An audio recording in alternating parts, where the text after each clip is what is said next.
can give you a lot of single target damage. Yep.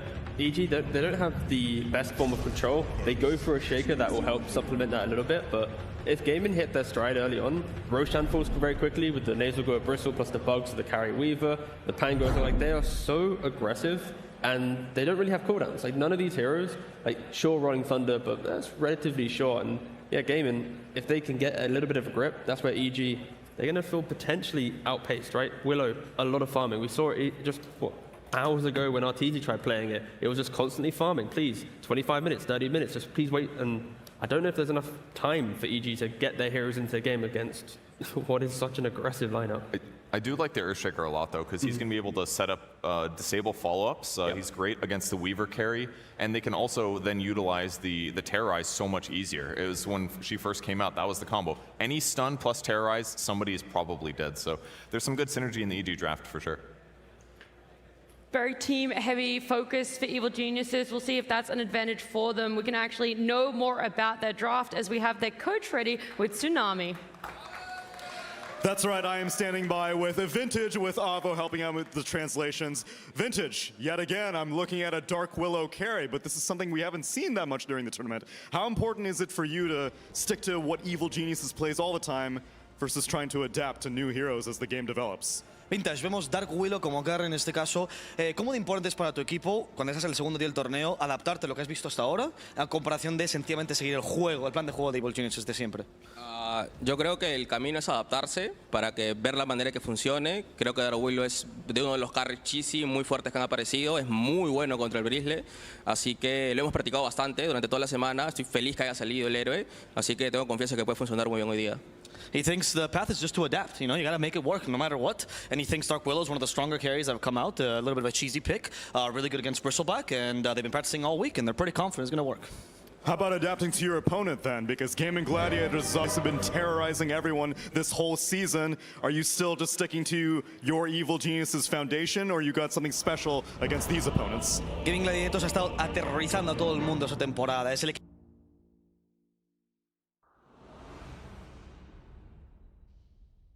Just what I was waiting for.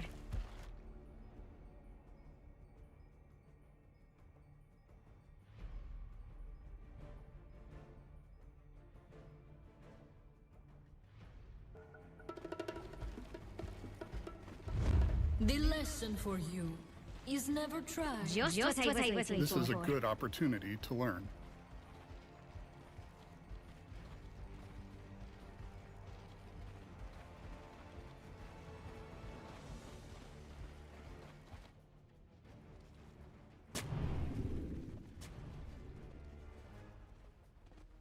Prove to their fans, to the region, and step one of getting there. And damn, what a tough opponent to go into round one. Triple major champions here on Gaimin.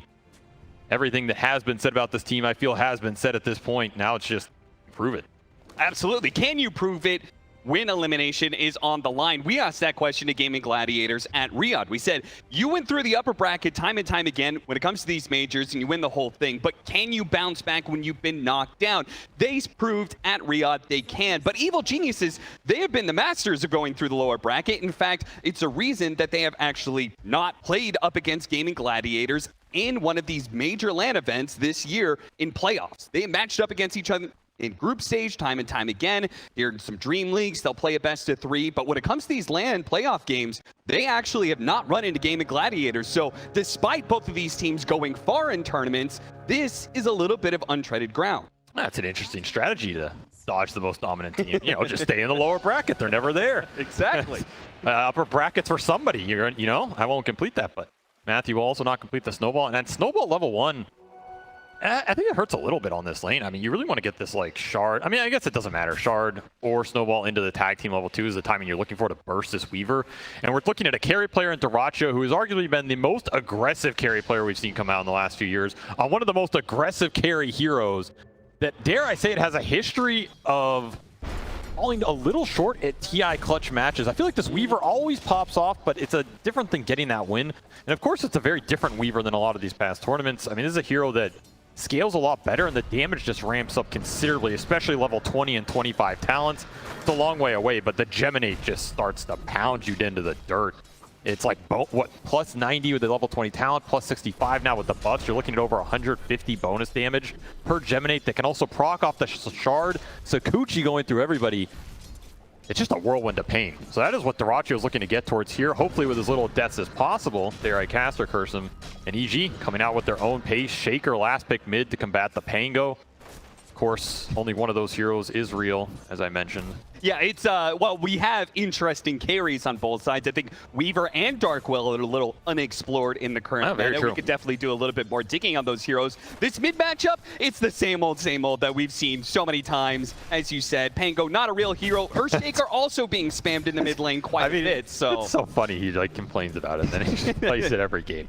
What can you do? You know, I mean, it is a great Pango game. There's a reason they picked it, right? Very limited Rolling Thunder control on the side of EG. And it's another AoE stun hero to deal with the Dark Willow, pull you out of the Shadow Realm, and then just burst you down. The mana burn, also pretty substantial this game if you can get a fast diffusal, right? You're looking at a lot of melee strength heroes for EG that just don't like losing their mana pool. So I kind of like what the Pango does here for Gaimin. And it's a lot of AoE control between the Pango and the tOfu Invoker here. I will say, though, you said it's not the best Rolling Thunder game. I will say he's going to have to be a good driver for it to be a good Rolling Thunder game, because he is going to have to deal with Fissures, Ice Shards, and then there is going to be the overgrowth that's going to be popping up. But popping up, Wisper pops up in the top lane, gets a kill on Seleri. So while this is a kill duo for sure, the Dawnbreaker Tusk, Weaver is going to be a hard hero to lock down. That Enchantress, not nearly as hard. This is a very strong kill lane, and Enchantress generally suffers versus those lanes. I mean, your Nature's Attendants are only as good as you can stay alive for them to heal you. You just get bursted down in a second, you're absolutely gone, and that's a first blood to Wisper. Honestly, I feel like Wisper's had a quieter season than we expect from him. Yeah. And I think this is time to show up or go home, right? So he has been one of the cornerstones for his team, one of the linchpins. Give him a fast start on a very powerful hero in the Dawnbreaker. He might just run away with it here. Do you think maybe part of that is because of the player we just saw on the screen there, Pakazs, who's going to be rocking the carry Dark Willow in this game? I mean, this South American squad was put together, for my money, it was the two superstars from South America put on the same team together. Pakazs on one side, Wisper on the other. Do you think by doing that, it has maybe hurt Wisper's game a little bit more? So they're going to try and go on Ace here, the Bristleback, try and shut him down early, and they do just that. Pakazs and Panda pick up a counter kill. I mean, that was just too easy, right? They still have full wand charges down here. Just living the life, and we're seeing the dominance of the Dark Willow in terms of the laning phase. This hero's very powerful on lane with the low BAT and just the high base damage. Very hard to trade versus him. I kind of agree. The one thing about that, though, is, you know, you could say, well, maybe Wisper's game's been hurt because Pakazs takes more farm, but I feel like Wisper played with arguably the one carry that was even greedier than Pakazs for most of his career. So if anything, he should have more room to operate with Pakazs on his team instead of Hector, but it just hasn't panned out. So this is, again, time to show up. I'm excited to see what they can pull out in this game. And for me, EG has two modes, especially going up against Gaimin. There's the mode where they play ultra fast with like the bounty hunter type lineups. We're just going to dominate the lanes, run at you. The game's over at 20 minutes. This is the other mode where it's a bit more patient, a bit more consistent with just team fight execution. Like, we're just going to out team fight you in the mid game with big Dawnbreaker ultimate coming through, Earthshaker controlling the fights, and then Dark Willow on Pakazs to help bring up the scale, especially against the Bristle. And if the lanes go their way, that's just even better. But C.smile is here to be able to block out Ace, and he gets him. Now the Tornado's going to help. They actually managed to get the kill on Seleri on the other side, but Ace is still dead. So great rotation from C.smile. Just the extra bit of damage they needed. Pakazs, meanwhile, hiding away from tOfu, tried to hunt him down. Meanwhile, the fight's still going up there in the top lane as they trade out kills. Both supports do die. dyrachyo chasing after Wisper, trying to get some extra damage on him with the Hellbear. He's going to clap him. Yeah, if he gets the clap and he still has this bug on him, it's going to be a ton of damage. Wisper tries to turn around and get the damage on dyrachyo, but dyrachyo scoots on by, turns around, picks up that double. Big turnaround for dyrachyo up here. This lane was not going extremely well for Gaimin, especially with the first blood on Wisper, so they get the double turnaround, whereas bottom, Ace still struggling. But honestly, I mean, if you get some stacks up for the Bristle and EG can't contest them that easily, you can always come back. So I don't know if the early start for Ace means too much. It's nice for Pakazs for sure. He's just trying to rush the Midas down here. That's what you have to be worried about. You cannot give too many kills to the Dark Willow. Early gold, early levels, and getting kills will speed that along. Pakazs gets to be part of yet another one. I mean, part of the reason you want to rush that Midas, right, is the levels. The talent levels are super important for this hero. I've said it all year, right? This is the best Midas hero in the game to me. Yep. The attack speed is invaluable. The levels are invaluable. Though I will say, I mean, he's skilled a point of Curse Crown, Cap. Oh yeah, that what is that? That's supposed to be levels of stats. Yeah, Come on. clearly didn't watch the last series, if anything. So maybe Pakazs playing his own version. Maybe that's for the best. Yeah. 5-2, Evil Geniuses may have a kill lead, but they do not have a gold lead, and that is something that Gaimin Gladiators have pulled the wool over a lot of different teams in the past. The Centaur game. The backstab. Coming around from behind because didn't see that one coming. Not that he's going to be too punished for it. Maybe will. He actually runs back in as Seleri with the Wolf. This is your Vanguard Bristle timing, so Gaimin are just trying to collapse with Ace, force the pressure point, and abuse the fact that Willow is not great in these numbers fights. Does have a wand, pops it to be able to get off the Shadow Realm, but the Tornado is going to help finish him off, and Panda is here on an island now with the creep wave pushing in. Now, like, with these kills raining in on both sides, these side lanes are getting crazy hectic. Does lead dyrachyo in that 1-on-2, and he will get punished with the single target burst coming out. And it's a tough lane for Weaver, honestly. You mess up one Sakuchi up here, you're just gone. So Wisper's going to have a very strong start. Pakazs gets forced off the lane. Now it's a question of, do you go back to bottom here? I mean, your tower's just gone. Pakazs is going to TP in. He wants to defend this. I mean, the tower basically paid the price off the catapult. It's just a question of, can you get something in return? And yeah, they'll gobble up Seleri. So some more levels for Pakazs. And it puts Gaimin in a position of, do you run back down here with the Vanguard Bristle once more to finish off this tower and kick Pakazs out again? And if EG, you can't provide another death on this Dark Willow. Yeah. There is, both teams are definitely going to be assaulting this bottom lane, I think. And that kill actually puts our Train Protector to some pretty key levels. I think, you know, you get to level 3, you have 1-2-0, but then after that, you can actually start getting those levels in Living Armor, which will help the Dark Willow, but also help protect this tower. C.smile going to be victim here of the first rolling thunder. Matthew is going to try and come in and help him out here, though. What can he really do? Does he snowball, pick him up? But then they're going to be next to the tower, straight up for a Tornado EMP. The Dawnbreaker ultimate, though, it's going to come in. A little bit of heals. It's not enough. He was stuck inside. They block off the rest, so they're not pursued, but ultimately they do still lose their mid laner despite heavy rotations and an ultimate use from Wisper. That was a lot of resources off this dual off lane that yielded nothing here. They're going to bring Panda into mid on the bottom wall. Matthew's just going to die to dyrachyo top. Pretty much a disaster in mid for EG here. This is not going well. Matthew will make him reach for it, but ultimately they do still get that kill. 7-5 as Gaimin Gladiators might find a 6th kill. Back to back to back. They are just running over Evil Geniuses in this middle area. Panda will be able to get away to the trees, thankfully, and heal himself up a little bit, but this was the alternative to making that second move bottom. Just let Ace clean it up on his own because all the skirmishing mid brings the supports, and this is just the more efficient way to do it, right? Now they're going to try and cut off Pakazs. Quinn on the hunt, but didn't quite spot the Dark Willow due to the part it's nighttime. And this is where Dark Willow suffers. If you lose your tower fast, you get forced in the jungle. Now they see him underneath the ward, but he is caught inside the brambles. Quinn's going to take a lot of damage here.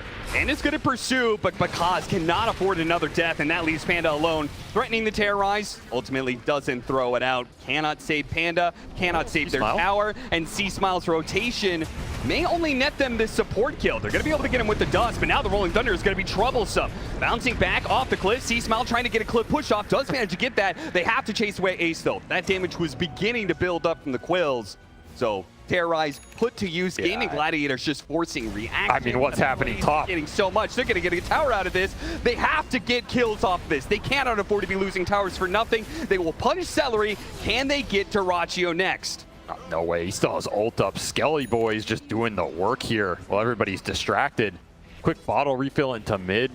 The efficiency in this early game is really nice for Gaimin right now as they're picking up the pace. And again, just straight into C.smile. EG just can't solidify the map right now. No, they are constantly scrambling to try and save somebody. And not quite enough. And Quinn should have played more Pango. Buckle means that now he's going to be nailed by that Solar Guardian. He's going to be chain stunned. Goodbye.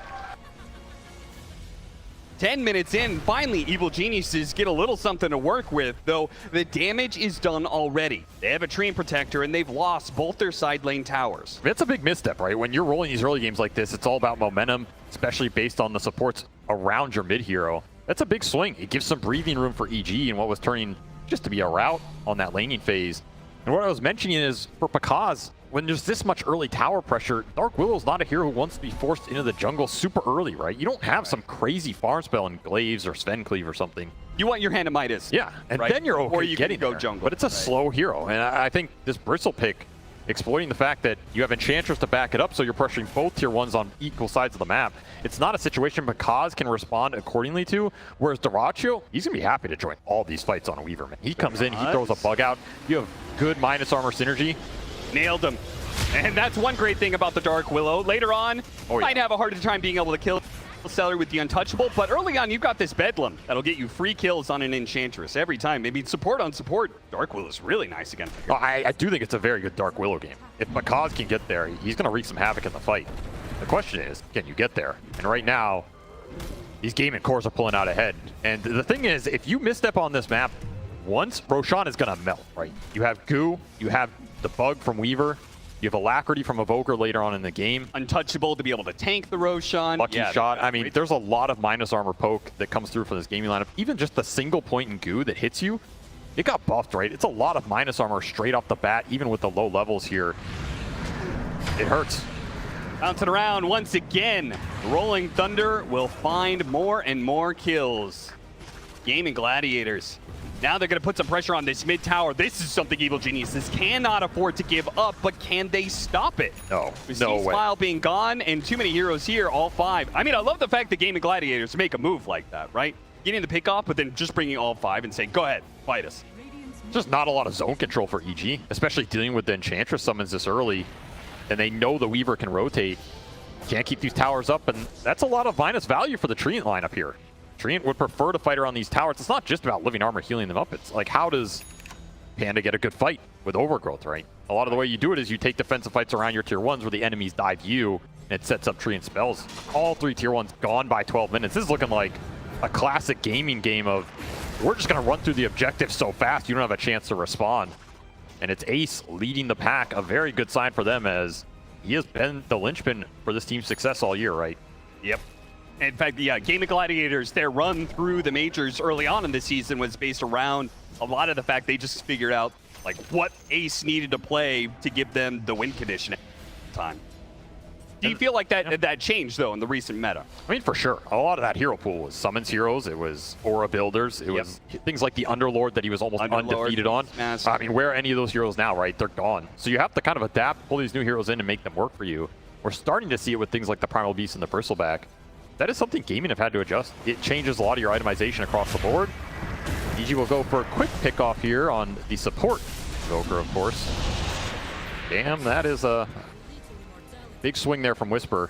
It always surprised me how much damage that does, but he does have a 1-4-4 build, so very much focused on being able to throw out that damage. You need to go for an early game Blade Mail, start working towards Echo Saber, BKB. Blink Dagger, though, finally up for Evil Geniuses, and this is where we could see Evil Geniuses do more than just find a single hero pickoff. You've got their team fight hero online with the Blink Dagger. They're going to smoke up almost immediately with 3 heroes. It's a decent time to fight if you didn't have the shield rune on Quinn right now, who just finished Diffusal, because Ace is clearing through the Ancient stack. So he's kind of taking the defensive orientation on the map. You get these towers down and go back to your side of the map. It does give space to EG. Can they find anything? Vision of dyrachyo right now. He's sitting underneath both a ward and a sentry. I mean, this is a dream. Shukuchis. This is a perfect. Echo him on the stack. Geniuses. Yeah, they're just gonna catch him with the Echo. It doesn't have to be on the stack as long as they get him stunned right now. Mid Shukuchi, chain that stun and finish him off. Evil Geniuses. Blink Dagger reveal nets them a very big pickoff on the enemy carry. Pretty much what C.smile wanted with this Blink. Get a big core kill. Quinn's going to try and turn it back. Arcane Rune. Oh, Ice Shards tried to stop the Rolling Thunder from being able to catch Pakazs, but it just wasn't quite good enough. Pakazs overgrowth and the Fissure block, but the support damage is there to help get the kill on Pakazs. And Matthew, a little bit late there on the snowball to save Pakazs as a result. And Quinn's feeling good. He's got an Arcane Rune, so he's just going to keep on chasing. Yeah, they're going to bring Wisper in. No Dawnbreaker ultimate to join the fight. He's going to have to do it the hard way. They have the burst for tOfu. Beautiful. Fissure actually catches 2 more on top of the kill onto tOfu, so maybe separating Quinn from his supports, they can focus down Seleri up next. Big hit from Wisper will finish him off. Dominating for Wisper. Yeah, you were right, Avery. Now's the time for Wisper to pop off, and he is doing it right when his team needs him most. 5-1-3 in 15 minutes. He's got to lead the fights. He's the one hero for EG having a tremendous game here, and it's going to be catch-up duty for Pakazs with this Midas. C.smile also had a very slow early game, but of course, these are heroes that you kind of expect to be behind in this game if you're EG, right? Versus Enchantress, with the start that Bristle had, maybe the lanes go a little better for you, but the objectives, there's just no easy way to defend it. So you're going to play with less map, you're going to play from behind, but you can take those types of fights with this lineup that has a lot of turnaround, and that's something Gaming you're going to have to think about. That exact type of fight bottom, how far do you extend into overgrowth, plus snowball and shards, fissure block? This skill would be massive if they can get it. He's used to the swashbuckle. There goes his mobility, and there goes his health pool. Yeah. Got it in an instant. That is what EG are looking for right now, and you can't split up too much of your gaming. You own a lot of the map. Can you be this greedy on it, right? That's the big question, at least before big defensive items come out. I mean, Ace, probably a hard target to go on, but even then, that's what this Tusk pick is designed to do with Max Tag Team. Give you the physical threat. Prevent Ace from just controlling all of the map. And Ace is about to, like, with his Aghanim Scepter now complete, and then I feel like once you get the Shard, that completes the sort of run at you territory. It's very hard to turn around and kill this hero, and he can chase you down pretty easily by leading with that Shard. Tons of burst damage to follow it up. So Gaimin Gladiators could definitely, you know, solidify things a little bit more by playing with Ace. But Evil Geniuses, I'm sure, are well prepared for that kind of action. And the front line is going to be important for Gaimin because it is Ace, and it's kind of only Ace. You don't want the Pangolier getting jumped first in the fight, and you definitely don't want the Weaver getting jumped first, especially when dyrachyo just went Desolator. This is a very aggressive Weaver itemization here. Yep. It's not some early BKB. It's not more stats. It's just raw damage, more minus armor amp to go along with everything else they have too. That's the part that's super nice here, right? The physical synergy is just off the charts for Gaimin. If it lines up on any core hero, there's not a lot of armor outside of the living armor here for EG. Dark Willow not exactly known for buffing up the physical resistance, so you're gonna melt. And Roshan, yeah, it's gonna be very fast, very early. This was a gimme, right? I think that death on Quinn was definitely a moment of reflection for Gaimin Gladiators. So it was like, okay, we've been greedy enough trying to play all 3 lanes and play very deep on the enemy side of the map. Let's go ahead and regroup a little bit, focus on the objectives. They'll take the Aegis for their side, give it over to Quinn. So now he can play a little bit more frontline. Yeah, you know, he dies once, and I'm sure it won't happen again. That might have been the fastest Roche under 20 minutes of the tournament. Yeah, that thing had minus 33 armor on it. At 17 minutes, that is ridiculous. Gaming, they're going to try and translate this Aegis into more, right? This is not a team that generally sits back with their objectives timings. They want to translate them around Ace's timings, just up the pressure, especially if they can stay on EG's side of the map without giving pickoffs. They're going to be really happy about limiting Pakazs' space, which again, he's not on one of these heroes that can shove lanes out quickly like a Sven or make up for the lack of room. At some point, you're just going to have to fight them back. I like this positioning from Gaimin Gladiators, just taking away the double ancient camps here on the left side of the map. Wisper, though, I mean, they do have this global capacity where Wisper can at least always play away from his team, so he's trying to really farm up that bottom part of the map. He's got his Echo Saber working towards the BKB. They're definitely focusing on later game timing. The Aghanim Scepter is almost done for the Dark Willow, though. In fact, he could buy it out as soon as his courier actually gets to the secret shop, which is all dark right now for Evil Genius. If you're EG, I feel like you almost want Gaming to run past a tier 2 or something, give you the fight setup. Spotted Panda, but they do have the stun there. tOfu reaches out, but even still, double damage on Quinn helps. Yeah, this is not a fight. Double damage Aegis, which means you're just going to give up more of the map. This is a ticking time bomb. Like, you can definitely turn this game around if you're EG. At a certain point, you bend, don't break, get that one team fight, then reopen the map. But right now, I mean, do you want to go into this ball? How well do you feel like this version of Weaver scales? I think he scales better than some of the previous versions for sure. Okay. The new shard plus the talons for the Geminate, it hits real damn hard.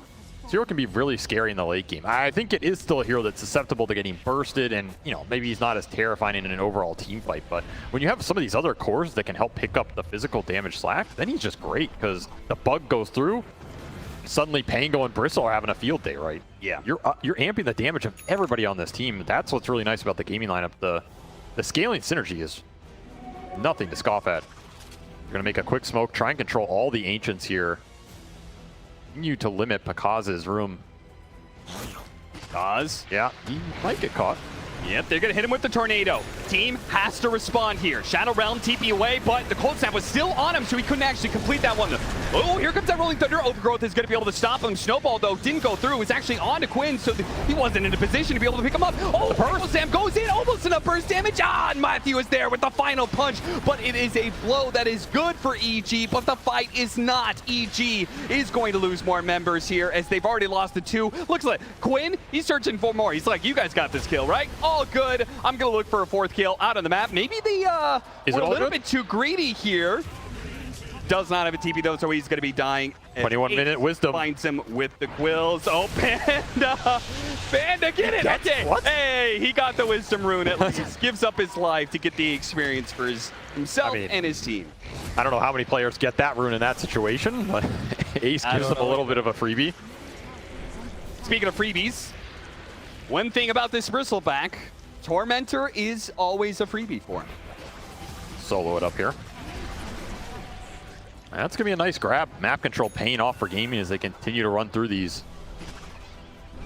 A little bit of a weird death for dyrachyo. I think he time-lapsed super early. Just didn't line it up. Does get a Deso charge out of that fight, however. And, I mean, he gets to BKB. He's kind of invincible unless you straight burst him off the Echo, which we've seen. There's a lot of interrupt for the Shaker jump in this game. Until C.smile has his own BKB, it's not necessarily reliable to just go in on one of these cores versus the Invoker, versus the Pangolier if he's not the one getting caught. So BKB timing's really important for EG here, particularly when they come out relative to dyrachyo's. And I mean, Bloodstone already done for Ace. He's big. The BKB combined with the shard especially, allowing him to be super aggressive. Good kill if they can get it, but he's already popped the time lapse, and that's going to pull Matthew way out of position and up on top of the cliff. He'll wave goodbye, spotted with the Sunstrike, but nobody's close with done. Still looking to be able to chase down some heroes. They know Wisper has got to be somewhere close, and they got him with the goo. So he's going to be slowed down significantly, trying to get away with that hammer. Panda will cover him with a bit more slows, but the bug is going to latch. They'll have vision of Wisper. They're going to take the fight. Aegis ran out. On to Quinn, right as the Aegis has run out. He's in trouble, he's already dead. Oh, what a turn. Is Pakazs in good position, but look at dyrachyo and Ace. They're both hunting on to Pakazs right now, trying to finish him up with the quills. Dyrachyo commits into the base. He goes to finish off the enemy carry, but another Shadow Realm. Dyrachyo's in trouble now. No, he's overextended himself. Instead of getting the kill on the enemy carry, he got himself killed instead. Panda is going to be left alone here with the damage dealer pushed all the way back inside the base. EG can't really keep this good situation going for them. They're healing in the fountain and coming back. Okay, a punch up in the air does get him killed, but Ace is way far forward, and there are too many members of Evil Geniuses. He has stumbled into all of this. Now it just leaves Seleri all alone. Now, we did get that shard from the Tormentor. That'll help him get a little bit of distance here. Oh, you're looking for the full team wipe. A Blink Dagger, a Hammer, and they'll finish him off. Just a matter of time here as the physical burst. Winning EG a fight on the turnaround. They won't get the wipe, but I mean, the fight was so delayed that Gaimin Gladiators heroes were up again. I mean, they're super happy with that, especially Pakazs, right? He gets the Weaver kill, doesn't even die here, and just everything on that turnaround was great because the Ace expired the second C.smile jumps in with that Echo Slam. They had it down to a T there as Gaimin were trying to force that fight, and you can't really blame them, right? They're trying to make the most out of this duration running out. It's just the smoke on the other side. They weren't expecting it. Catches two. It does get disrupted by the tornado, but it doesn't matter. You have enough lockdown to follow it up, and it's just about running down the supports while you can. And this Bramble into Shadow Realm coming up for Pakazs is just perfect. So massive. So massive that he gets this kill. You can see how much gold he got out of that. We saw at the end, the chart, he got the most gold and most experience out of anybody in that fight. Massive win for this hard carry Willow that is only going to get stronger and stronger. I mean, I talked about the combination dyrachyo on a Weaver, right? It has to be one of the most explosive combinations in Dota right now. Yeah, it's just, you know, he's going to have some deaths on the hero at the same time. He's going to go in super aggressively and make a huge amount of space. It's just a nice edge. Yeah, he is a man who rides that line constantly. Exactly. And he surely was confident going into this series because he has been playing a lot of pubs of it. In fact, he played 5 matches recently. Oh, yeah. Only lost 1 of them. So he's been practicing the Weaver. Had to feel good about it going into this series, and they had a great start. They still have a big lead. Gaimin Gladiators still control this game, no doubt about it. It's just they've given a window, an opening for Evil Geniuses to now strike. And they're amplifying the BKB timing, right? Now you have BKB done on Wisper and on C.smile, And then you can push towards your next item for Pakazs, which is going to be the Hurricane Pike. So these heroes on EG are tanking up, whereas that was your Bloodstone timing for Ace, and he just got melted through it. So he's going to go into like Bot's Lotus here on the Bristleback. He's not really getting too much tankier in the next few minutes here for EG if you end up in another fight if you're gaming. So it's going to come down to dyrachyo and the BKB he picks up on the Weaver. That's going to limit the amount of burst EG can pump into the Weaver, and it pretty much should guarantee him a time-lapse here. At least a better time-lapse than he's been getting in these fights. He's been getting forced out early. Generally not what you want. He'll lead the charge. Wants to put it to use here. Still looking for Deso charges as well. Now, the potential Roshan spawn time has started, so both teams are going to be thinking about Roshan. Gaimin Gladiators probably a bit more than EG, but EG can finally contest. Felt like that first one was probably too much for them, but this feels like a Roshan they can actually fight dyrachyo? This is a dangerous game, man. You're showing all these waves versus a Blink Echo Slam Shaker alone. You don't know if C.smile's there ready to pull the trigger, and he'll have to time-lapse out. This is really a game about who bursts who off the jump, who's tanky enough to survive it. The Hurricane Pike on Pakazs, like we're seeing here, it's an interesting item choice, right? I think you have options of going Manta, for example. The Dispel's pretty solid. This is going to be a lot tankier. The Hurricane Pike is also super nice in this game versus the Bristleback, or even some of the Weaver and Pango later on in the fight to recreate some space, get you another Shadow Realm. Sure. Kind of like the idea. It's also a standard itemization for Willow. Absolutely nothing wrong with it here. He is going to need to start speeding along. He's got to get the BKB, he feels like, next, but then Octarine, super important to hit with that level 20 timing. So you can have that kind of near Perma Shadow Realm obnoxiousness. That's what it's all about. Late game Octarine plus neutral item for extra cooldown reduction. Just get permanent Shadow Realm, then you're a god. I like this a little bit of efficiency. They stacked up the Ancients so they could clear it out at 27 minutes. So they go into the smoke with tier 3 items right as they spawn. I mean, of course, you're still going to stick with the Grove, though. Yeah, that is definitely true. God's going to stick with that one for quite some time. Yeah, it'll be smoke on smoke. Gaming, they're just going to meet him up here. They want the next Roshan. Remember, that Roshan happened super early. The next one's even more valuable, and going to run into him. C.smile. He's going to run it instantly, goes straight for dyrachyo. Is the chain stun going to land? Hit it up. A small moment, but no BKB. dyrachyo now gone. Buyback time lap. Oh no, Quinn got himself stuck on the cliff, and he can't actually chase after Pakazs. Pakazs, who's stuck on his dead end. They have to get on top of him now, but now the Shadow Realm TP will get out. No stuns, he's getting out. Oh no, a buyback from Gaimin Gladiators that now puts them at a point where they can't immediately capitalize. They do manage to get Panda, so there will be one member down on the side of Evil Geniuses. We'll see whether or not he buys back to contest this Roshan, or if this is enough space for Gaimin Gladiators, just go for it. Got Matthew's buyback as well, but of course it cost you dyrachyo's here, who time-lapsed back in, used the BKB, and found nothing in that entire fight. He gets jumped once more. So you're going to feel good about getting this Roshan, but not nearly as good as you would have felt getting it for free. And they'll put the Aegis on the Weaver here. Not a bad choice, right? I mean, at some point, you're just going to have to make sure you can man up and play the fight aggressively, wear through these ultimates. The Saves and the Disruption have not been enough to buy him the time for the time-lapse. Yep. Ace is still having a fantastic time in these fights, though, and he's now completed a Lotus Orb on top of the Bloodstone, Aghanim Scepter, and Boots of Travel. So they're going to make sure they can keep playing the map and try and keep Evil Geniuses from being able to expand too far out there. They're just going to be locked inside the base. And that's the thing. EG, they're playing these fights in a way where you're shutting down dyrachyo. I mean, it's a tri-core lineup, right? All these cores are scaling pretty hard. They all have good synergy. Sure, you kill the Weaver, but if it costs you too much, can you actually win that fight afterwards?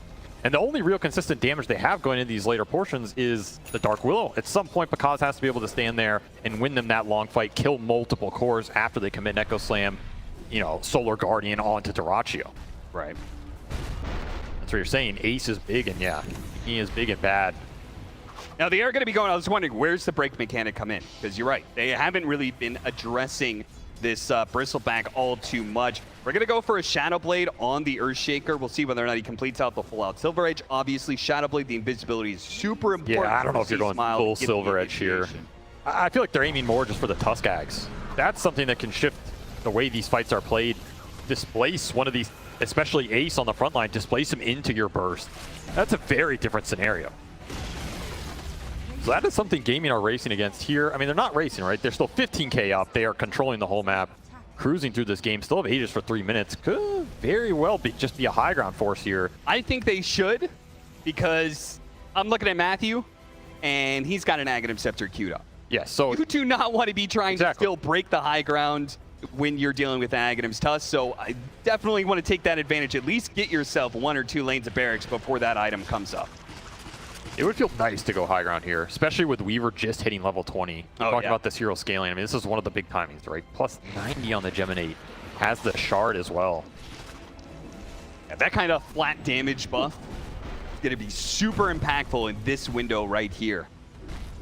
Meanwhile, we don't have the armor items. Wisper is trying to go for the AC, which would help a lot against all this physical damage and minus armor, but not there yet. Still, EG, they have both supports out on the map. Doing a decent job of holding this net worth even while the space is really limited. This is way better than being stuck in your base right now. And it is a tough high ground to crack. You have Tusk Shard, you have Fissure that can block people off on the ramp, isolate a hero. Somebody gets bursted, then you go back and Fountain Heal.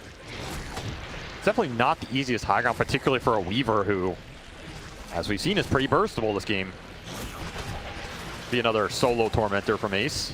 Yeah, who wants it this time? Oh, they already have all of them. Nobody. Goes to us, I guess. Nice. What's your shard ability? You get to listen to me for one. Very powerful shard. Quinn gonna get some chain stuns here. BKB is available. Do they have anything to stop BKB TP away? No, not yet anyway. And it doesn't look like anybody, I don't see anybody going for any. Like Quinn's going Octarine, not Basher, and Bristleback is gonna be going for Akaya, so that is gonna be a problem. Nothing in the short term. It'll only be the Basher on Pango later. Quinn opts for it. Satanic for the Weaver. Definitely nice here. Now you're suddenly 3,000 HP. Way harder to burst them off the magical damage. We're getting to the final 60 seconds of that Aegis, so now has got to be the time for Gaimin Gladiators to pull that trigger and at least try and see what they can do. Well, but yeah, I mean, we tried. Good effort, guys. It's okay. Satanic will heal him up instantly.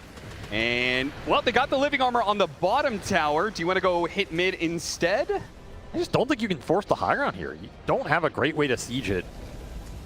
Okay. Yeah, I mean, I guess like, what's the point of chipping away at that tower if it's just going to get healed up by living armor? Exactly. Anyway? You'd rather just build the lead and farm the map, play for the third Roshan, or at least the team fight that EG is probably going to bring to you. And yeah, if you can catch the supports on the map, because Matthew has been getting away with a lot right now. That is a good item to take out of their hands for a while. Matthew does blink back into the range of tOfu. He does have enough mana. Tornado going to be used. Is there any more disables left from tOfu? Used a lot of them, and oh, the damage just enough. Matthew almost got away with Courier Murder there, but does ultimately get murked. 22-18 with an 18,000 net worth lead for Gaimin Gladiators. Finally putting a stop to the supports that are farming out on the map. This is going to become a real test of Dark Willow carry right now. How strong do you think this hero is? Because we've basically seen Gaimin exploit a lot of the weaknesses of it, right? The slow pace, the inability to defend your towers or join these early fights. The fact that when you lose a lot of these neutral camps, I mean, for any carry, it's really bad. For Dark Willow, the Midas doesn't feel great. Pakazs just had a very slow game. Decent amount of AoE damage. Yeah, so now's your time to pay it back and show why this hero is a late game powerhouse. Quinn, gotta happen soon. Gonna try and get some revenge for tOfu. Rolling around here, they do have the vision of Pakazs. Are they going to focus him down, though? Another Shadow Realm going to be popped. Threatening to terrorize. Instant BKB from dyrachyo, who wants this kill, and he wants it bad. He couldn't get it in the last engagement. BKB, plus they have the Dawnbreaker ultimate coming in. Quinn. Neither goes for Quinn, though. Quinn going to be the target. Swashbuckles away from that final hit from Wisper. Pakazs still in trouble, and his BKB is now down. What does he do? He's Keep out. away. C.smile, same thing here. Oh, he barely gets out. Oh, man, that was a close one.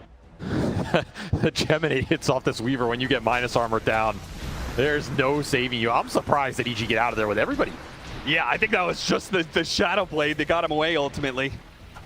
dyrachyo is having a tough time sticking onto targets here. I mean, that is the one downside of Gaiming's lineup. There's not a huge amount of lockdown and control, right? It's kind of just, you just want to run into EG, slay him with the right clicks here. Outside of tOfu.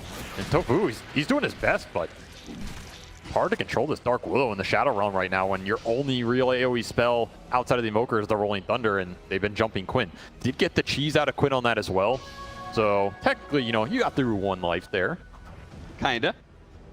I like what tOfu's doing right now. He's just like hunting, right? He's ghost walking, run around, at high movement speed. He's got a gem as well, so he runs into, say, the Earthshaker with invisibility, or he finds some sort of ward. He's constantly checking for vision to make sure evil geniuses do not feel safe pushing outside of the base.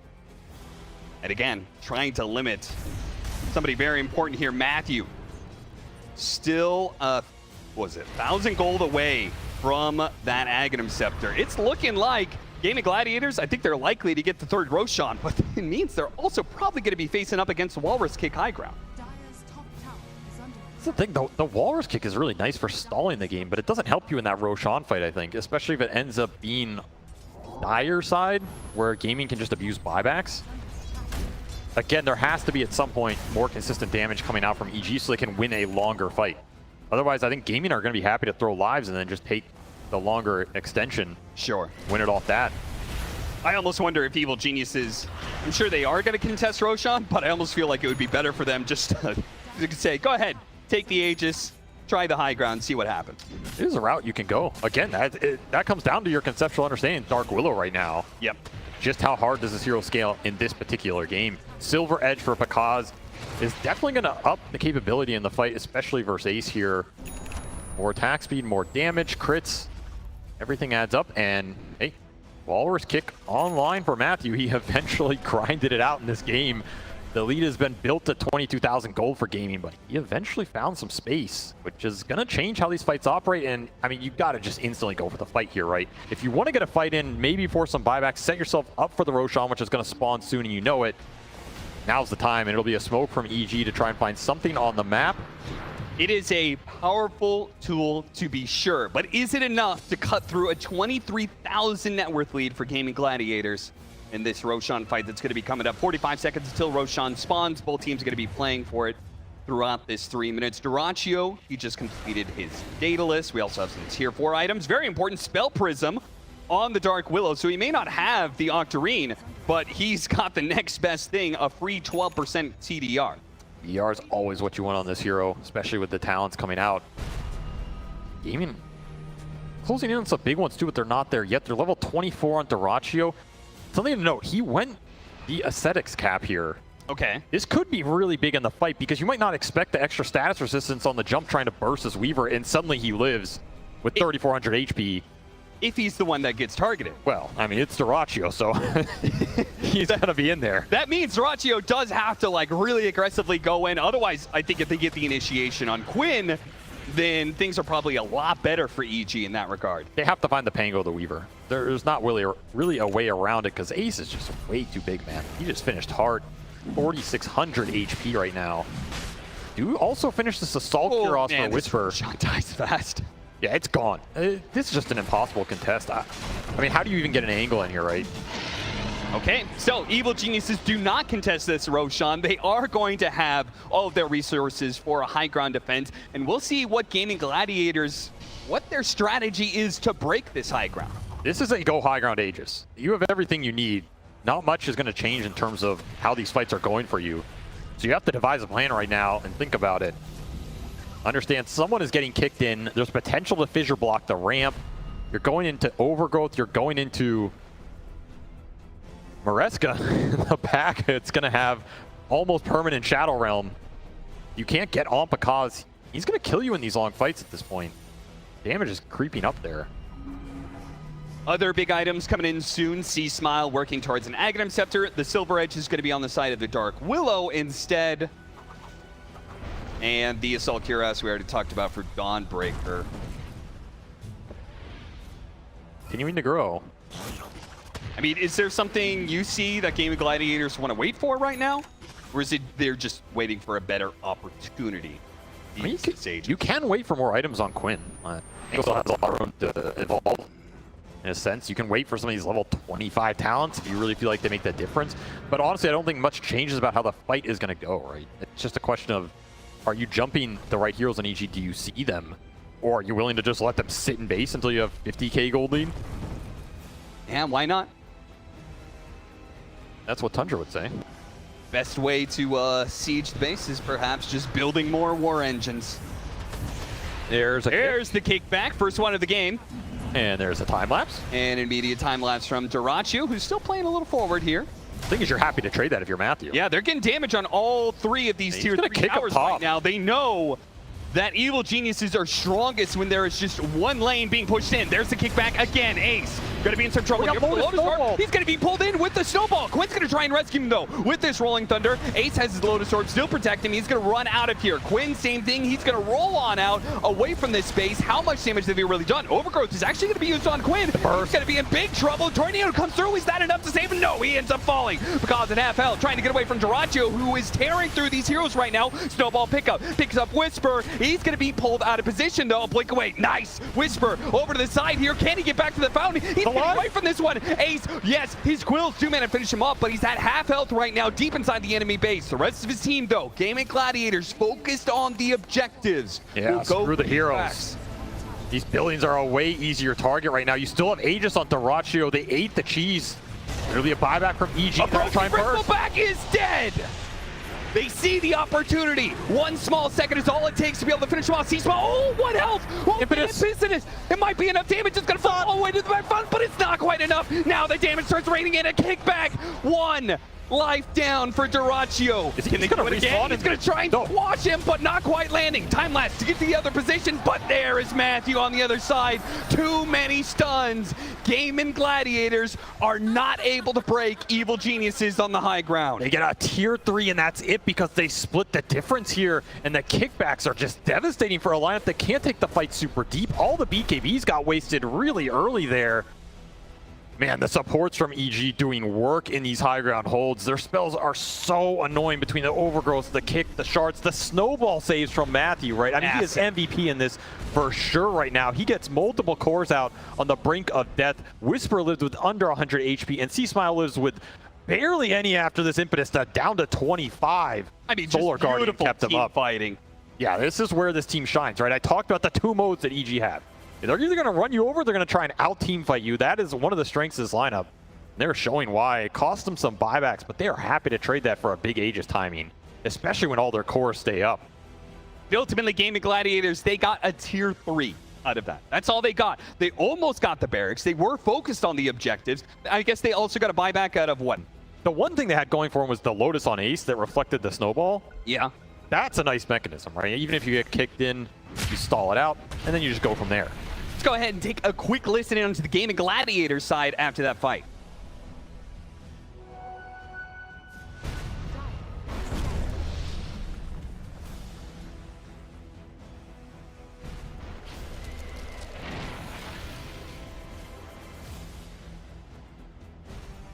Great insight there. Gaimin Gladiators saying, yeah, we were overly focused on the barracks. We're trying to end this now. We don't need to, guys. We could play it slow, and you said you could just go ahead and wait it out, get a 50,000 net worth lead. Yeah, I mean, it's right in the sense that if you get a lane of racks in this game, does anything change? No. Probably not. No. The way you win this game is you need to kill EG's heroes. You have to win them in a team fight. And, I mean, a lot of times you're going to get baited on this racks and give them a good team fight out of it. And right now, all of a sudden, EG out on the map, right? Still 40 seconds for dyrachyo to come back up. But they're getting a lot of net worth out of this, a lot of breathing room, and Ags on C.smile. A blink on Wisper to make sure this Starbreaker gets applied correctly. And he also has that Starbreaker cooldown. This is a 6-second Starbreaker on a Dawnbreaker with Deso AC plus the shard. I mean, you get 3 or 4 of these off in a fight, it's hard to lose it, right? Yeah, Pakazs is not the only damage dealer in town. Exactly. Some of the hidden scale for EG is starting to show itself, and of course Pakazs working towards that 6 slots Moon Shard. What, we're talking about the damage in the backpack. Dawnbreaker, but what is, he's going for a Scythe of Vice. Well, I mean, you got to balance. I mean, not everybody can carry the game. Okay, so we get a little bit extra control. I mean, I could see it, right? You get the Echo Slam, you follow it up with the Solar Guardian, you land, you then can Scythe the Vice. Like, it is a ton of chain stun. It's a good set. When you choose to jump on somebody. I mean, he probably asked what he should build, you know, because, yo, chill out, Wisper. Like, I'm still a carry. Huh? I got this, man. Don't kill them all, man. Speaking of Pakazs, he is getting close to level 25, which is pretty big. 100 attack speed for a hero that is already pumping out serious damage. I mean, you get the attack speed, you get a Moon Shard, you get a Pirate Hat. I mean, how much do you need? At a certain point, it's too much. They're valuable talents. And of course, a lot of these fights, I feel like, still come down to Matthew. I mean, Matthew has been, to me, the linchpin of the GG team for a long time. He's the biggest shot caller. He's their drafter. He understands how these fights are going to go. But he's really what sets the fight up, right? If you get the good punch kickback into the burst, if you get the big snowball saves, that's what's winning EG these fights. Maybe they have enough firepower to just take it straight up, but you're still looking at a 24K deficit. You're still looking at 3 cores for Gaimin that are on top here and all continuing to scale. Gaimin Gladiators, you could see what they were talking about. They're definitely playing it a lot slower, but it's also because they've given Evil Geniuses a chance. The game has changed quite significantly, where EG is no longer holed up inside of their base, whether it's just purely because of the map push that they've gotten, or also just confidence. They are not hiding. It's time to smoke. Or maybe they're hiding right now. They are pushing back to their base at the right time. Two Gaimin Gladiators have gone for a 5-man smoke. I mean, double damage on dyrachyo. That's what's here. Oh, Ace is going to TP top, so they feel like they're not going to find anybody here. Just want to get all the lanes in off this smoke. Daedalus completed for dyrachyo as well, by the way, so this is about as strong as Weaver's going to get. There's not much left in the tank, right? Yeah. Now, this is a carry that can operate without boots. That's the one nice part. But it is C.smile. Goes invisible. No detection. Need the help of tOfu to catch him. C.smile is already too far away. Maybe a slight error there from Gaimin Gladiators having Ace lead, but he's also the person if you're going to run into 5 heroes of EG, you want him on the front line, so. I mean, to me, this game is almost even because so much of the net worth for Gaimin is on these supports, but can you use it, right? Yeah. Can tOfu and Seleri have the impact they normally would have in a game? I mean, how many of these heroes are you going to be able to just sit there and rain and the impetus is on? You can't touch the Dark Willow. You might not see the Shaker. There's snowball saves that can disjoint. Like, and maybe part of the reason he's not so focused on trying to scale up, he took a pit stop and went for more utility. He picked up a Lincoln, so that's going to try and combat some of that. I mean, that is not a moon shard, so that tells you all you need to know. Exactly, because how many moon shards is too many on Dark Willow? 2. Okay, well, he was thinking about a second one, but he's now backed away for and set a swift blink. He's also getting close to being slotted here. Yeah. Also pick up his level 25 talent, and I mean, we're at 47 minutes. This game goes to 60. You're going to get the next set of neutral items. And it might go that distance because we've seen EG be very patient about holding the high grounds going in these late games, right? They are a team that has had mega creep comebacks. They are a team that has been there with us at that point, in fact. With some of their members at least, and this game could definitely go in that direction. It can get very weird at this point because you're maxing out. And finally, a Tormentor goes down for EG. I think they're first of the game, right? I think all the others have gone to Ace. Yeah, is there any shards that they really would have liked? I guess the ice shards is kind of annoying. The upgraded ice shards. Who cares about the Curse Crown upgrade for Pakazs? Fisher's a nice upgrade, I guess. That Dark Willow shard is nice, but yeah, you're not in a range to use it a lot of times. Yeah, not on a carry Dark Willow. Nah, actually, it's probably bad because you're just inflating your net worth. That's actually a good point. Minute and a half left until Roshan is up. Now, it could be up right now. Evil Geniuses are not in a position to play for it. Do you think they're giving this up again? This is a Roshan you can start to think about fighting for sure. I think you have a lot more staying power if you can keep the Dawnbreaker alive, especially, and you're just looking at, again, that 6-second Starbreaker with the Hex. It's a lot of control, a lot of burst that doesn't necessarily rely on the big Echo Slam anymore. That's the valuable part of this Hex, right? You can go and find the Weaver, find the Pango, Hex him up in a Starbreaker with like a Totem follow-up and tag team. That might be enough. Then all of a sudden you can hold your BKBs, hold an Echo Slam, start to take that longer fight that's been the problem the whole game, that I think still favors Gaimin for sure. That's when the support net worth on Gaimin side really comes into play. Like, you get stuck in a Roshan fight with buybacks, your BKBs are down, you're just taking man fights into these Gaimin cores. All of a sudden the two supports are going to make that a world of pain. So I don't know, that Roche fight, it's a very tough fight for EG to take, but it is starting to get doable. You know, looking forward, we're talking a lot about this game and how it's going to progress, but just thinking about this game, no matter what happens in this game, thinking about the series, I feel like the composure that these two teams show and who ends up making that final mistake in the game, I think it's super important for the series because it does look like this is going to be a marathon. Game 1 is anyway. And you're at the brink of elimination. You can't make mistakes right now. The TI pressure is going to start to get to you here. And it can come down to one team fight which determines a game, which might determine a series. Hey, for the first time, Evil Geniuses will have a chance to play for Roshan on their favored side of the map. Radiant side. This is very good for them, right? We're talking about these extended fights. Well, if you don't have to do it into the buybacks that are instantly there, you feel way better about that. Because all of a sudden, yours might not be too bad.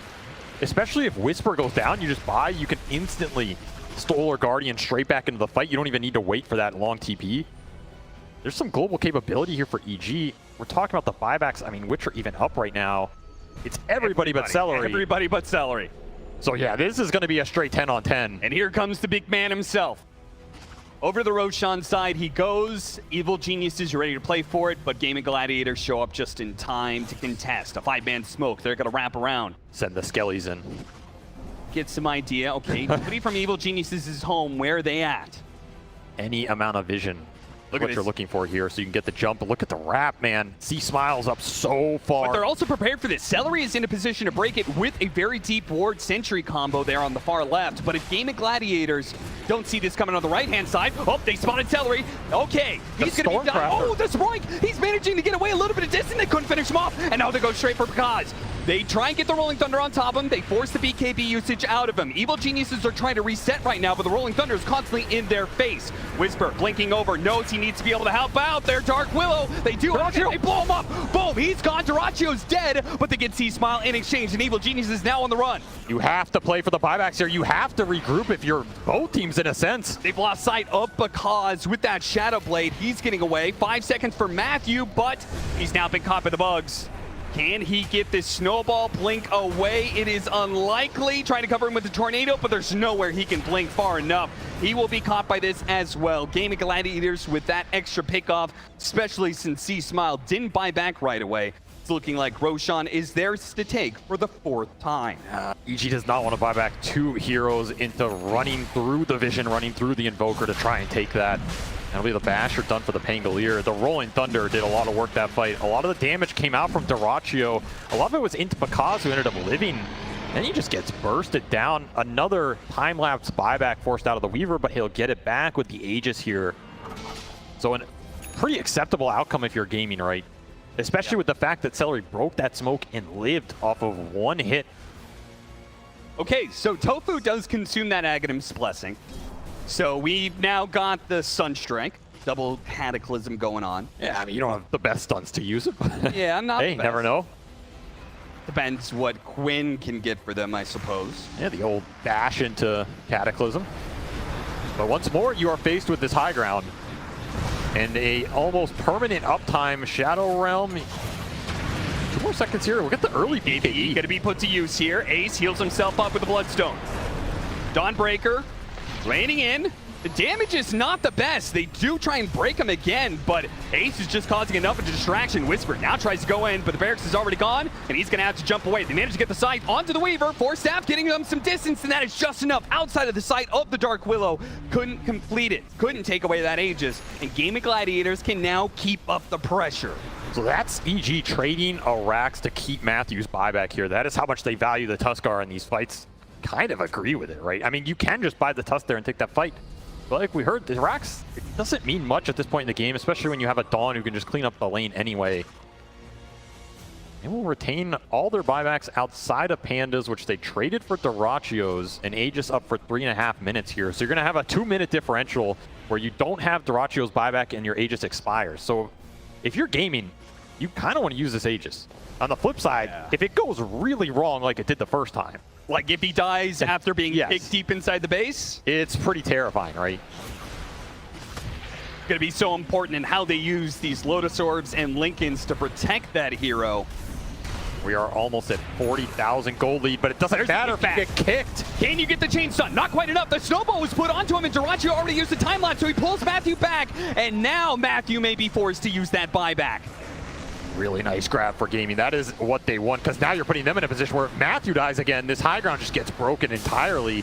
I say that at Pakazs, he's just raining down hellfire right he's now. going to get on top of Pakazs right now, but a Force Staff does get him a little bit of distance with the Scythe device. Now they get the Terrorize on him. That's going to be the first life, and no, he does fall. You get Matthew's buy. Matthew, can he get the kick in on the revive? dyrachyo instantly pops the BKB. C.smile looks to jump forward, pops his BKB, but dyrachyo popping his own BKB. They go for Quinn instead. Now with the kickback on him, they blow him up instead. Ace coming in deep, but look at the Fisher. He's blocked off right now with his BKB. He can protect himself. Immediate refresher. C.smile trying to get out, but Panda was in deep. Pakazs on the front line. Pakazs sees his opportunity. He jumps straight in, takes out dyrachyo. Panda gave him an opportunity, and Pakazs goes straight for the throne. Now he's going to finish up both Ace as well. The Bloodstone, C.smile. He gets C.smile. He gets something out of it, but he still falls. How much can EG get off of 100 seconds with no Weaver, and they know it? That's C.smile kill. He's got mangoes coming in from the courier. Pakazs is like, I cannot take any moments to go back to the base. I have to maximize this 90 seconds. I agree. Every second matters here if you are EG. You have potential to throw Gaimin back if you get a good fight out of it. There's an arcane rune up there. That is the Dark Willow dream right now. Pakazs sees it, but he's not going to see it. Oh, a missed opportunity in the night, and they will just push down the lane. I mean, this is not an easy push either, right? Because you know the rest of the buybacks are up for Gaimin. Yeah. You can equally throw it straight back their way here. Daedalus completed for Pakazs, flying it in now. You can eat that Moon Shard and finish it up. And man, he is hitting so damn hard in these fights. Nobody survives a full burst from the Shadow Realm if they're stunned for the duration of it. Eats the Aghanim Scepter, now a Daedalus. Good cut though, tOfu is going to be cutting the wave here. Yeah, it's gone. They have no other creep. Evil Genius is not protecting their waves. A massive push coming in at bottom. It looks like they may not even be able to get a single lane of barracks out of this. Skelly Boys, meanwhile, are cleaning up a tier 3. They're going to take the tier 3 tower. Who's pushing who here? You got nothing out of that. Absolutely nothing. I mean, you got the Dark Troll Summoner, but you got absolutely nothing out of that if you're EG. Though, you did feel good about winning that team fight, and it only cost you Matthew's bye for another Aegis high ground push that does not end this game. So if you're Gaimin, it feels like you're getting frustrated at this point, right? You have 30, 40k gold lead, you have Aegis, you have Refresher Shards, you have Cheese. You're just not getting enough out of it. Maybe you just need more Lincoln Spheres. I don't know. Start stacking them up. We've seen that before. We've seen 4 or 5 Lincolns all being put onto one hero just to try and protect against this. Just try and stop something about how these initiations are going. We do have another Lincolns on tOfu. We have a Lincolns now on dyrachyo. So yeah, I guess they agree with the assessment. I mean, just start massing Lincolns here. Yep. Now, it's going to be an interesting note because that buyback cooldown is going to be up in 2 minutes. Another minute after that, and we have 60-minute items. So is Evil Geniuses going to be able to get their 60-minute items, or is Gaimin Gladiators going to be able to take control of the map like they've done for pretty much 80% of this game? It's interesting. I mean, Gaimin could try and push up and play off of it. You know you don't have this Matthew buyback, so if you find the Tusk, I almost feel like that's the one of the most important ones to take out here, because you're not going to find Pakazs without buyback in this game, right? It's probably just not going to happen when you can play so far back, and he has so much damn gold to play with here. Pakazs, who is 9-3 and 12, he was pressured pretty early, but throughout this later game, I feel like he's done a very good job of keeping it clean. Wisper even more so, 7-1 and 15, 1 death. Only 1 death for him, who's been going into the middle of these fights. Played this game very damn well, and a lot of these fights are also coming down to kiting Ace, making sure there's not a hero around him that heals, because Pakazs will kill the Bristleback incredibly fast if there's nothing to Bloodstone heal off. That's how this matchup's supposed to work. And as much as we're setting this up as the potential of Evil Geniuses coming back, they could just slip up in the next fight and get megas. They have to keep a constant composure in this game. Some may seem calm, cool, and collected, perhaps. 1.5 minutes left. Those days are long gone. 1.5 minutes left until we get these 60-minute items. Those are massive. And we're also going to have that Roshan potential spawn time starting at the same point. Matthew he's getting to the Tusk dream. You have that Ags, but now you have Aether Lens on top of it. It just makes your life way easier, and full Octarine completed. Of course, he does not have to save for buybacks since it's on cooldown for 3 minutes. So you are looking at some low cooldown spells here, 8 and 6.5 seconds between the kick and the punch, with an Aether Lens cast range and a Spell Prism to back it up. if Matthew's alive, I feel like somebody is dying on Gaming side. The scary It's part almost is the highest priority at this point. we saw in that last fight, especially with the Lincolns, like without a buyback, he has to jump in. He has to somehow get through around some of these Lincolns, right. Get the kickback in the first place. But then even if he gets the kickback, his way to stay alive is snowballing that person. If he does it onto, say, dyrachyo, we saw last time he got the time lapse off. So he has to just kind of free fall and hope that his team catches him. They have to stop dyrachyo from being able to get off the time lapse. Otherwise, he's guaranteed dead. It's a risky move. I mean, that's why they prioritize that Tuskar buyback so highly. Yep. They're willing to give a lane for it. Guarantees the first initiation doesn't matter too much. Maybe that's like one of the pieces missing here for Gaming in terms of all the itemization is a hex of their own. Just something to give them the chance at the instant hex on a Blinken. Like, you never know, right? He can mess up the snowball cast, doesn't hit it exactly on time. You have a chance, especially with Invoker being invis all the time. But outside of that, yeah, I mean, you're just maxing it out here. Ex Machina for dyrachyo. I mean, take your pick right now, right? But double everything, never bad, and another DD rune to boot. So we are getting into the ultra late game here. Some 60-minute items. We'll see what they opt for.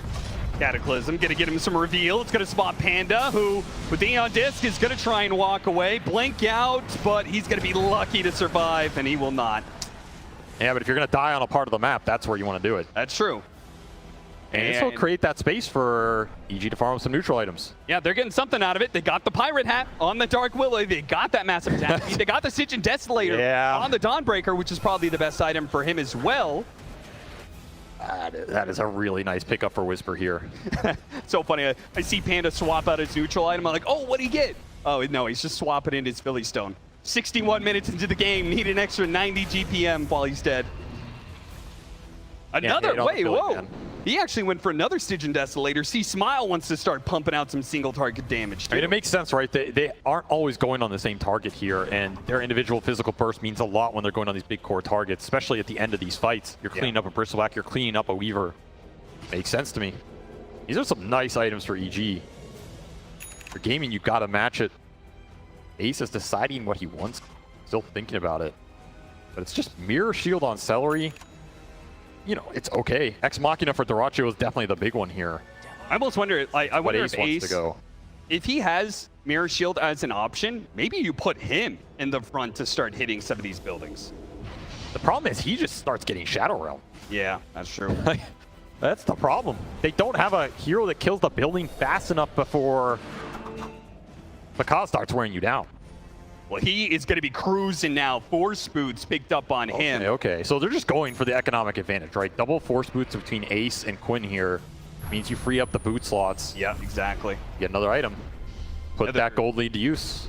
Quick reveal. I mean, we haven't seen any combos off the Cataclysm, but it has done a great job of revealing Evil Geniuses the few times they actually get outside of their base.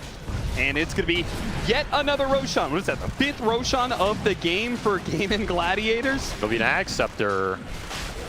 Or, I mean, who at this point? Yeah, I'm not sure if dyrachyo ever wants to give time lapse to anybody else. Nobody wants it. The rare game. I mean, tOfu, you already got one, man. I'm not sure if Seleri wants little friends this late into the game. Oh, they're going to give it to Quinn so he can eat his own. I sell it back. So, more economic advantage here. Is there enough gold in the world for Gaimin Gladiators to break the seemingly unbreakable Evil Geniuses? I mean, not really. That's the thing. This game is getting capped. Yeah. There's just not that much left to spend on. Yeah, the biggest thing was like, okay, we can make some minor tweaks, right? It's like 5% here. Yeah, exactly. But the 60-minute items, that was the biggest splash we were going to see in a while.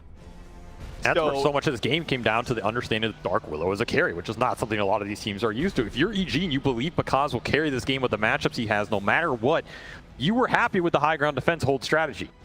You're just wearing through this lead, and the 30k gold lead at 65 minutes doesn't mean a whole lot. It honestly doesn't mean much here.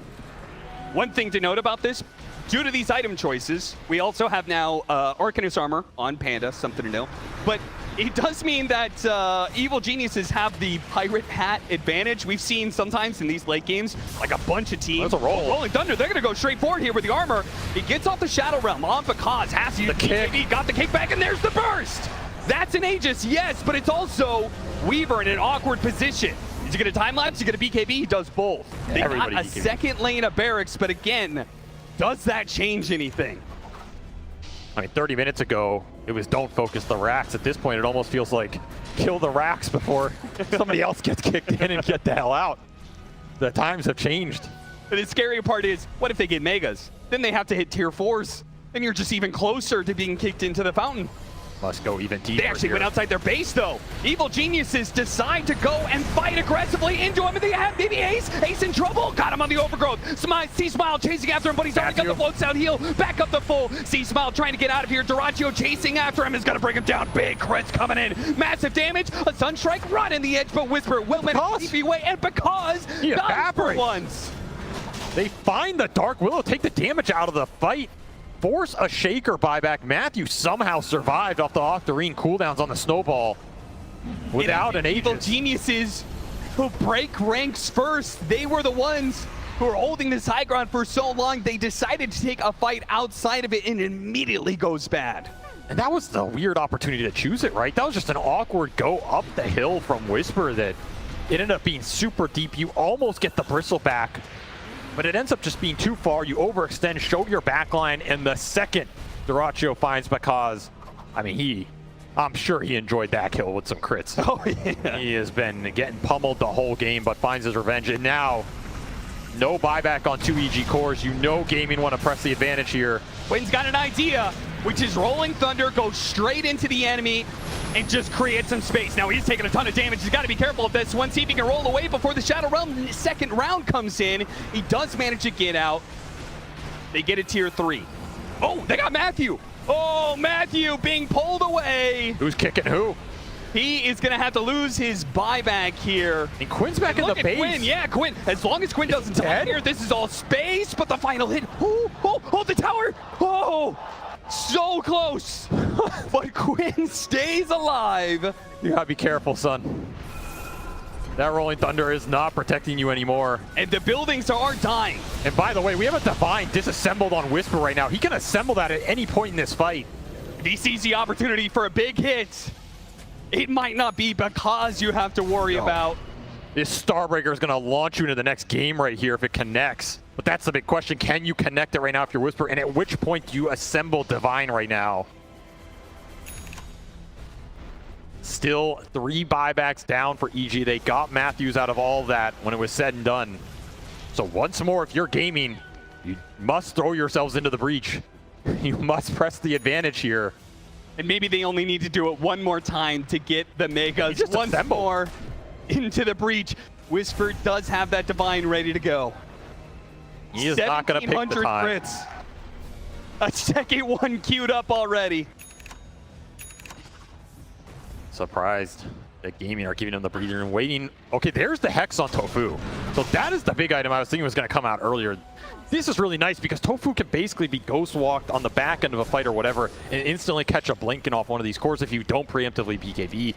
Especially even in the longer fights, it's huge for locking down Pakazs out of a Shadow Realm. You've got 2 seconds to find him between.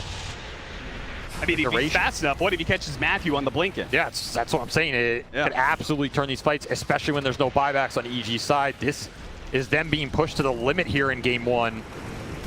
Another Rolling Thunder. Here it comes, the initiation. What is EG going to be able to do about this? Their building is going to be hit. Just take the rack. There doesn't seem to be much they can do to stop it. Panda's going to jump in with the overgrowth, trying to slow this down with the Glyph also being used. Terrorize trying to push him away with the BKBs. Gaimin Gladiators committed to getting the Megas, but can they get out now? C.smile makes a jump in. Not quite enough to finish off tOfu, but here comes Wisper. Looks to finish him off. A snowball, sword bounce back. That's keeping tOfu alive. Well, Wisper, his Divine Rapier is in trouble, and he gets bursted down by dyrachyo. Divine on the deck. Pakazs now fighting to keep them in the game. as Evil Geniuses are going to be limping along here. A massive net worth deficit. Vegas, oh, C.smile. Round two. It's an opportunity. What the heck?